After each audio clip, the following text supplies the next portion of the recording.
nieruchomości, czy bezpiecznie jest nimi obracać, czy pośrednikom należy wprowadzić licencje, egzaminy, czy też zostawić to zupełnie nieregulowane, czy pośrednicy mogą brać pieniądze z dwóch stron, czy w ogóle ta regulacja jest najważniejszą regulacją na rynku nieruchomości, no bo czy ona właśnie poprawi bezpieczeństwo obrotu lub czy spowoduje, że będzie więcej mieszkań. Kupujący chciałby kupić bezpiecznie nieruchomość, nie wejść na jakąś minę. Sprzedający chciałby dostać bezpiecznie pieniądze, mieć pewność, że dostanie pieniądze. Czy w obecnym systemie prawnym oni mają to zagwarantowane? Słuchajcie, absolutnie nie mają. Chciałem powiedzieć, że w ogóle miałem nie nagrywać tego odcinka, bo temat w sumie pośrednika uważam, że to jest taki nie wszystkich interesujący, bardziej raczej tą branżę, no ale ponieważ ostatnio media zajęły się tym tematem, no to również ja się tym zajmę i też od razu powiem, że tak naprawdę nie wiem, ile jest w tym prawdziwej inicjatywy ministra Budy, a ile jest to po prostu fakt medialny i wpieranie ministrowi czegoś, że coś powiedział, czego niekoniecznie powiedział, dlatego że minister to, co ja widzę z najważniejszych tematów, to powiedział raczej, że będzie się tematowi pośrednictwa przyglądał i zbierał opinie. Natomiast w artykułach prasowych licznych, no to widziałem sporo zarzutów też do pośredników, na przykład takich, że biorą wynagrodzenie od dwóch stron transakcji i tym się też zajmę w tej audycji, ale że na przykład jeden to stoi przy wejściu i nic nie mówi, a drugi chodzi po wszystkich pokojach i ciągle się przepycha i coś pokazuje, a w ogóle jeszcze przekłamują w reklamie, bo robią zdjęcia aparatem szerokokątnym i inne podobne zarzuty. Tylko pytanie, czy my się spodziewamy, że minister ureguluje, jakim aparatem ma robić zdjęcia pośrednik i w ogóle co powinno być w reklamie. Zanim przejdę do audycji, to jeszcze raz przypomnę. Na końcu zajmiemy się tematem tego, czy obrót jest bezpieczny i co należałoby zmienić, i to jest audycja dla wszystkich. Natomiast jeżeli chodzi o ten wątek pośredniczy, to bardzo proszę, żebyście, jeżeli będziecie pisali komentarze, to powstrzymali się od dwóch rodzajów komentarzy. Pierwszy typ to taki, to jest skandal, bo ja pamiętam, pośrednik mnie oszwabił w cudzysłowie i jeszcze w dodatku wymuszał podpisanie umowy na masce samochodu przed klatką wejściową do budynku. Znamy takie przypadki, wiemy i to nie są dobre praktyki, ale też nie piszcie drugich komentarzy, ale tylko dzięki pośrednikowi fantastycznie załatwiłam transakcję, bo też wiemy, że są takie przypadki. Jak w każdym zawodzie po prostu są ludzie lepsi i gorsi. A jak powiedziałem, audycja ma trochę szerszy zakres. Jeżeli interesuje Ciebie w ogóle obrót nieruchomościami, rynek nieruchomości, co tu się dzieje, bezpieczeństwo obrotu, nowe prawo, subskrybuj mój kanał. Pisz nam też w komentarzach, o czym chcesz nowe audycje i też oczywiście zachęcam do komentarzy pod tym filmem, tylko błagam, niech to się nie przerodzi w taką dyskusję prowadzącą donikąd. Czyli przechodząc do audycji, przypominam, temat bezpieczeństwo za chwilę i temat pośrednicy najpierw. Krótka historia tych pośredników. Zawód kiedyś w Polsce był regulowany, były licencje państwowe, był cały mechanizm przyznawania tych licencji, odpowiedzialności dyscyplinarnej. Karze podlegało również wykonywanie tego zawodu bez uprawnień odpowiednich, ale powiedzmy sobie szczerze, tak, sądy nie były chętne do skazywania ludzi, którzy wykonywali pracę pośrednika bez uprawnień stosownych. Ja pamiętam, były jakieś wyroki 500 zł kary i to wszystko, bo niska szkodliwość czynu.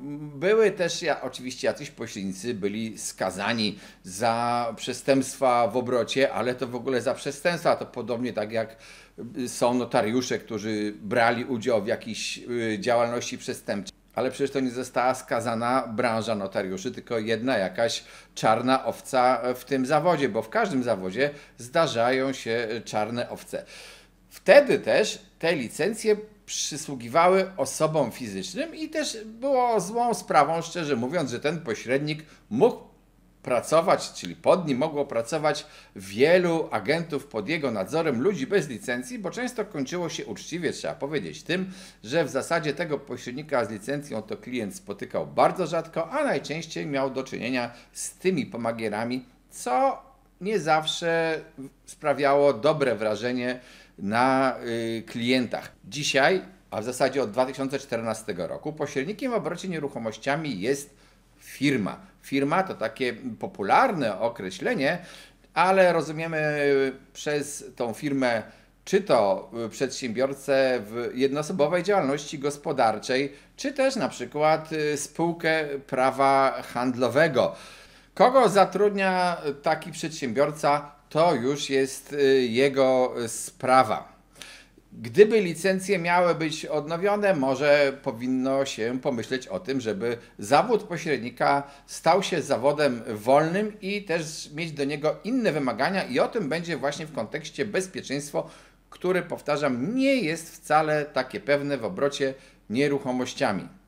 Na sekundkę jednak jeszcze zatrzymam się przy tym braniu wynagrodzenia z dwóch stron. No cóż, ja uważam, że to nie jest najlepsze rozwiązanie z różnych powodów, ale też od razu powiem, że ustawa dzisiejsza lokuje takiego pośrednika w zasadzie pomiędzy kupującym a sprzedającym i ustawa nie mówi, że ten pośrednik ma pracować dla czyjegoś dobra jednej strony dobra, czyli czasami też pośrednik jest ustawiany w roli mediatora, a nie negocjatora na rzecz jednej ze stron. To zupełnie inne usytuowanie. Czy można brać wynagrodzenie z dwóch stron? Na razie prawo dopuszcza. Ja powiem jedną rzecz. Na pewno dwóm stronom transakcji nieruchomości nie można jednocześnie udzielić dobrej i prawdziwej porady. Przykładem niech będzie to, że jeżeli ktoś mnie zapytałby, jaka forma umowy przedwstępnej sprzedaży nieruchomości jest dla niego lepsza, cywilnoprawna czy też w formie aktu notarialnego, to moja odpowiedź byłaby taka: to zależy, kto pyta, bo w większości przypadków, podkreślam słowo w większości, to znaczy nie we wszystkich, w większości przypadków umowa cywilnoprawna jest lepsza dla strony sprzedającej, a dla strony kupującej lepsza jest umowa notarialna. Dlaczego tu się nie będę rozwodził? Jeżeli chcecie wiedzieć, no to odsyłam na kursy na symen24.pl. Tam się możecie dowiedzieć szczegółów o prawie w obrocie nieruchomościami. Jednak ważniejszy temat to jest taki, czy obrót nieruchomościami jest bezpieczny i czy nawet jeżeli by regulacja o pośrednikach weszła w życie, to poprawiłaby właśnie to bezpieczeństwo obrotu nieruchomościami, bo z pewnością to, czy pośrednicy będą mieli licencję, czy nie, nie wyprodukuje ani jednego mieszkania więcej, czyli nie przysłuży się rozwojowi budownictwa mieszkaniowego w Polsce. Wróćmy do tego bezpieczeństwa. Kupujący chciałby kupić bezpiecznie nieruchomość, nie wejść na jakąś minę. Sprzedający chciałby dostać bezpiecznie pieniądze, mieć pewność, że dostanie pieniądze. Czy w obecnym systemie prawnym oni mają to zagwarantowane? Słuchajcie, absolutnie nie mają. To, że sprzedasz komuś nieruchomość, własność przeszła na czyjąś rzecz, nie ma nic wspólnego z tym, że dostałeś pieniądze lub nie dostałeś pieniędzy za zbycie tej nieruchomości. Po prostu zbędziesz nieruchomość, a jak ktoś z jakiegoś powodu ci nie zapłaci, bo na przykład miał wziąć kredyt, ale bank nagle się rozmyślił i po akcie notarialnym postanowił tego kredytu nie uruchamiać, no to będzie to twój problem. Są oczywiście możliwości prawne odkręcania tej sytuacji, no ale jeżeli spotkasz się z oporem tego kupującego, to czeka cię długa sprawa sądowa, a chyba nie o to tobie chodziło, kiedy sprzedajesz nieruchomość. Zaraz powiecie, że można coś złożyć w depozycie notarialnym. Można, ale też nie do końca, bo tutaj wchodzi właśnie rola notariusza. Wielu z nas uważa, że notariusz jest taką osobą wszystko mogącą, Bogiem w tej transakcji, on wszystko nam sprawdzi. Nic bardziej błędnego. Nie ujmując nic notariuszom, to pragnę Wam zwrócić uwagę, że notariusz sprawdza, podkreślam, w miarę swoich możliwości sprawdzenia stan prawny nieruchomości. Akt notarialny sprzedaży nieruchomości tak naprawdę napisany jest na podstawie licznych oświadczeń składanych przez stronę sprzedającą i część tych oświadczeń notariusz weryfikuje poprzez prośbę o dostarczenie dokumentów, które by potwierdzały, czy też uprawdopodobniały, że to oświadczenie jest prawdziwe, ale te dokumenty, zaznaczam, tak jak na przykład wypis z rejestru gruntów, był aktualny w chwili jego wydania. Co się potem zmieniło w tym stanie nieruchomości, to pozostaje tajemnicą. Zakładamy, że jeżeli jest to w miarę świeży wypis, to nic się nie zmieniło i że ten sprzedający też składa uczciwe oświadczenia. Części tych oświadczeń notariusz absolutnie nie jest w stanie zweryfikować, musi je przejąć na wiarę, tym samym my kupujący musimy je przyjąć na wiarę. I uwaga, do tej pory mówiłem o tym, że notariusz zajął się tym stanem prawnym nieruchomości, ale to nie jest jedyny stan nieruchomości, bo wyobraź sobie, że kupujesz działkę lub dom i nawet jest ta działka ogrodzona. Powstaje pytanie, jak stwierdzić, że to ogrodzenie stoi tam, gdzie jest faktyczna granica terenu. Może trzeba w tym celu zatrudnić geodetę. Jak sprawdzić, że pod ziemią nie jest nic ukryte, albo że to w ogóle nie jest jakiś grząski teren i nie nadający się do zabudowy? Może potrzebne są jakieś badania tej działki.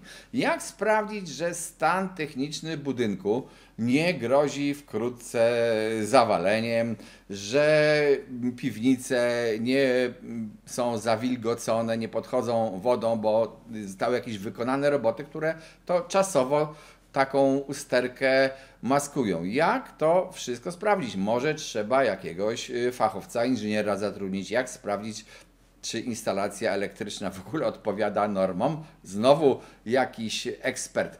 Tych sprawdzeń jest wiele do wykonania, można je mnożyć. Przy handlu mieszkaniami, no to powiedzmy tutaj ryzyko jest mniejsze, ale działki, ale domy, ale w ogóle jakiekolwiek budynki, skąd tutaj mieć pewność? A nawet wracając do tego stanu prawnego, to notariusz nie jest w stanie sprawdzić tego, czy dany obiekt nie jest w części na przykład jakąś samowolą budowlaną. Po prostu do tego jest potrzebny kolejny ekspert. I wracając teraz do tematu pośredników, warto się zastanowić, czego my od nich oczekujemy. Czy pośrednik powinien zajmować się tą częścią sprzedażową, czyli skojarzeniem stron transakcji sprzedającego z kupującym, najemcy z wynajmującym, czy też powinien też ogarniać właśnie i ten aspekt prawny, i ten aspekt tego faktycznego stanu nieruchomości. A przecież skoro powiedziałem, że sprawdzenie granic wymaga geodety, coś innego wymaga na przykład geologa, coś innego wymaga fachowych inżynierów, trudno oczekiwać, że jedna osoba, pośrednik, będzie taką osobą wszechwiedzącą. Poza tym takie sprawdzenia kosztują i może się zdarzyć, że całkiem tania nieruchomość może być tak skomplikowana, że te sprawdzenia będą wymagały wielu, wielu tysięcy złotych, znacznie więcej niż to, co bierze pośrednik w ramach wynagrodzenia za doprowadzenie do dojścia transakcji. Tutaj na marginesie dodam, że zgodnie z ustawą pośrednicy niekoniecznie muszą doprowadzić do tego, żeby transakcja doszła do skutku, tylko że oni powinni dołożyć starań, żeby ta transakcja doszła do skutku, a to jest co innego. Trudno zresztą od pośrednika wymagać, żeby to była umowa rezultatu. bo przecież o tym, czy nieruchomość zostanie finalnie sprzedana, nie decyduje wyłącznie pośrednik, ale także na przykład postawa sprzedającego, który nagle się może po prostu zbiesić w cudzysłowie. Wracając do tego rozdzielenia, jeżeli pośrednik miałby zajmować się tą stroną handlową transakcji, czyli tym doprowadzeniem do spotkania się dwóch stron, sprzedającego, kupującego, najemcy i wynajmującego, reklamą i tak dalej, no to jakaś jego rola w tej transakcji jest określona i w zasadzie odcięta od jakiegoś większego doradztwa, czy też większego zapewniania bezpieczeństwa transakcji. No oczywiście to wiadomo, że też nie powinien wprowadzać fałszywych danych, świadomie przynajmniej, bo nieświadomie może być wprowadzony w takie rzeczy. I zauważcie też, że wielu pośredników pisze po prostu w swoich ogłoszeniach, że wszelkie informacje o nieruchomości uzyskano na podstawie oświadczeń sprzedających, a kupującym zalecają zbadanie tego na własną rękę, no właśnie z powodu tych kosztów. Powinno jednak chyba też powstać jakiś, nie wiem jak to nazwać, biuro, urząd, instytucja, która zajmowałaby się finalnym rozliczeniem transakcji. I do takiej instytucji powinny, no w cudzysłowie, uproszczeniu mówię, z jednej strony wpływać pieniądze lub gwarancje zdolności kredytowej i otrzymania kredytu pieniędzy przez kupującego, a z drugiej strony ta instytucja powinna zbadać cały stan nieruchomości, prawny i faktyczny. Zrobić więcej niż w tej chwili robi notariusz. Powinna być może prześledzić, czy tam nie ma jakichś tajnych najemców, czy tam nie ma jakichś min ukrytych w postaci służebności przesyłu, czy nie ma innych jakichś zagwozdek prawnych związanych z tą nieruchomością oraz jak wygląda jej stan techniczny, bo ktoś na przykład powiedział Ci, dobrze, kup sobie dom i Ty jako niefachowiec, nie inżynier, oglądasz ten dom i sobie myślisz, no pięknie, wszystko, ściany odmalowane, glazury, pięknie wszystko jest, a tymczasem jakby ktoś zbadał głębiej, to się okazuje, że belki w dachu krokwie są już gnijące, wilgoć podchodzi, instalacja się elektryczna co chwilę przepala, a kocioł, na przykład jeżeli jest kocioł, jest już na wymarciu. To wszystko ktoś powinien sprawdzić i dopiero jeżeli ten ktoś by sprawdził i powiedział tak, słuchajcie, stan prawny nieruchomości jest ok. Technicznie, no to ta nieruchomość ma taką wadę albo ma jakieś zalety, ale ma na przykład jakieś wady, to wy teraz sobie pomyślcie, drogi kupujący i sprzedający, czy tą cenę, którą żeście wstępnie uzgodnili, to jest dobra, czy też może trzeba uwzględnić coś właśnie na te remonty, naprawy. No a jeżeli, jak już dojdzie do transakcji sprzedaży, to możecie ją wykonać, przyjdźcie do mnie, a wtedy powiedzcie mi, że ta transakcja poszła, a wtedy ja te pieniądze u mnie zdeponowane bezpiecznie przekażę temu sprzedającemu. Możecie powiedzieć, że to może zrobić notariusz, jak powiedziałem, bo przecież istnieje funkcja depozytu u notariusza pieniędzy. Tylko ja nie wiem, czy notariusze chcą się babrać tak do końca w te sprawy, no a przede wszystkim, czy notariusze w ogóle po pierwsze potrafiliby, a po drugie, czy chcieliby zajmować się pracą weryfikującą stan techniczny, stan faktyczny nieruchomości. To jest zupełnie inna praca i taką pracę warto by wykonać. Taki system wtedy sprzedaży nieruchomości, obrotu nieruchomościami byłby bezpieczniejszy na pewno niż ten, który jest dzisiaj. Dodam też, że w ogóle ten system taki dotyczący rynku pierwotnego to chyba jest w tej chwili bardziej i lepiej uregulowany niż ten dotyczący właśnie rynku wtórnego. Warto zatem o tym pomyśleć i zachęcam tutaj do myślenia ministra nad tym tematem. Nie tylko do rozważań nad koniecznością lub brakiem konieczności licencji dla pośredników, ale w ogóle nad znacznie ciekawszym tematem uregulowania bezpieczeństwa obrotu nieruchomościami. Nie chciałbym jednak, żebyście po wysłuchaniu mnie uznali, że obrót nieruchomościami w Polsce jest tak niebezpieczny, że lepiej ich w ogóle nie kupować. Nie, to zupełnie nieprawda. Ja powiedziałem tylko o możliwych zagrożeniach i o sytuacjach, które się zdarzają. Tak jak zresztą powiedziałem, te mieszkania są zazwyczaj lepiej uregulowane, inne nieruchomości trochę gorzej, trochę więcej trzeba sprawdzać i naprawdę zalecam, weryfikujcie te nieruchomości, zatrudniajcie prawdziwych fachowców. Nie róbcie tego, co ja często obserwuję, gdzie doradcą waszym, gdy kupujecie w sprawach prawnych, jest ciocia, która dlatego się zna na prawie, bo kiedyś była w sądzie, a to była przy okazji swojego rozwodu. Nie bierzcie też za eksperta od budownictwa jakiegoś wujka, który zasłynął tylko tym, że dawno, dawno temu zbudował altankę na swojej działce w ogródkach pracowniczych. To naprawdę jest miejsce dla fachowców. Kupując nieruchomość wydajecie duże pieniądze i naprawdę warto ją sprawdzić i mieć troszeczkę pokory dla tych, co się znają, ale też nie żywić oczekiwań i wiary na przykład, czy to właśnie w notariuszy i w ogóle kogokolwiek, kto Wam obiecał, że wszystko jest sprawdzone. Fajnie byłoby poznać Wasze odczucia co do w ogóle bezpieczeństwa obrotu nieruchomościami i tego, czego oczekujecie od regulatora, od ustawodawcy, co mógłby poprawić, bo to sądzę faktycznie można by to bezpieczeństwo poprawić. No już oczywiście nie wspomniałem też o chorej niestety ustawie o ochronie lokatorów, która po prostu szkodzi rozwojowi rynku najmu. Jeżeli interesujesz się nieruchomościami, subskrybuj ten kanał, pisz nam w komentarzach propozycje nowych tematów. Jeżeli chcesz wiedzy o obrocie nieruchomościami, takiej dla inwestorów, dla pośredników, zapraszam na szkolenia na Syment24.pl. Zapraszam również do wspierania kanału, bo wspierający dostają więcej i często szybciej. Cześć, trzymajcie się.